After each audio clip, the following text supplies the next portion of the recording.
Yo mga ka-network no, good morning no, visor down yan. So ang topic natin ngayon ay ang crash guard. May huli ba o wala? Intro.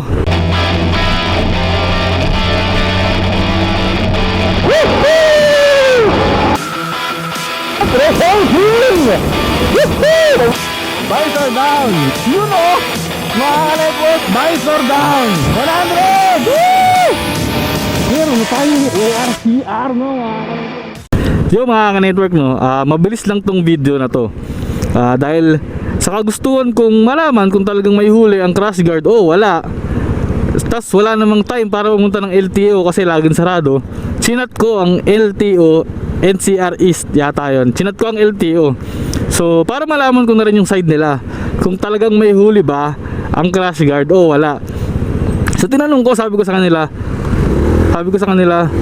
good day. Sabi ko, tanong ko lang po, ang crash guard po ba may huli o wala? Pasok po ba yun sa modification ng Article 2010-32 Section 5 yata yun? O kung nagkakamali ako ay nandito sa screen yung section nya at saka yung article number nya. Yan. Yan, so tinanong ko siya, oh, shower, yay. Yun.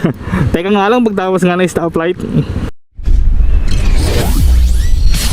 Visor down! Yun, so tinanong ko sila, ayun ang sabi ko. Ang sagot nila ay nakakagulat. So, ito yung summary ng sagot nila, ipapaliwanag ko lang. Tapos, ilalagay ko na sa screen kung anong eksaktong chat nila. So, ang summary ng ano nila, ng paliwanag nila ay pwede, pero depende. Yun ang pagkakaintindi ko mga ka-network ha. So pag nabasa nyo yung reply nila, intindi nyo na lang kung anong pagkakaintindi nyo. Basta ang pagkakaintindi ko pwede, pero depende no mga ka-network. Yun mga ka-network no, pwede pero depende. Kasi ang gusto nila mangyari, so any modification na gagawin mo sa motor mo, kailangan ma-inspect muna o mapacheck natin sa LTO o DTI. Yan, so ayun ang gusto nila mangyari no. So kapag nalagay mo na, pupunta ka sa LTO o sa DTI, tapos ipapa-inspect mo yon. Tapos a-advisean ka na rin nila kung anong dapat mong gawin dun sa crash guard mo o sa kahit anong modification mo. Yan mga ka-network, hindi yan galing sa akin, galing yan mismo sa reply ng LTO sa akin mga ka-network.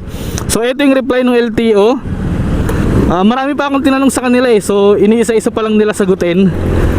Siguro mga kapag June na, tatry ko magpakabit ng ng crash guard. Tapos ang gagawin natin, papa-inspect natin sa LTO ng mga ka-network. Siguro ganun yung gagawin natin mga by June, kapag nagparenew na tayo ng ORCR. Sa ngayon kasi malayo-layo pa, sayang naman kung magpapalagay ako sa magpapa-inspect no? So paabang-abang na lang mga ka-network no? Yun lang mga ka-network. So hanggang dito umabot ka, please like and subscribe to our YouTube channel na mga ka-network, lalo na kung naka-Honda Beat ka. At kung sa palagay mo nakatulong naman sa itong video na to, please share na rin para makita ng iba at dumami tayong may kaalaman no? Sabay-sabay natin pag-aralan to.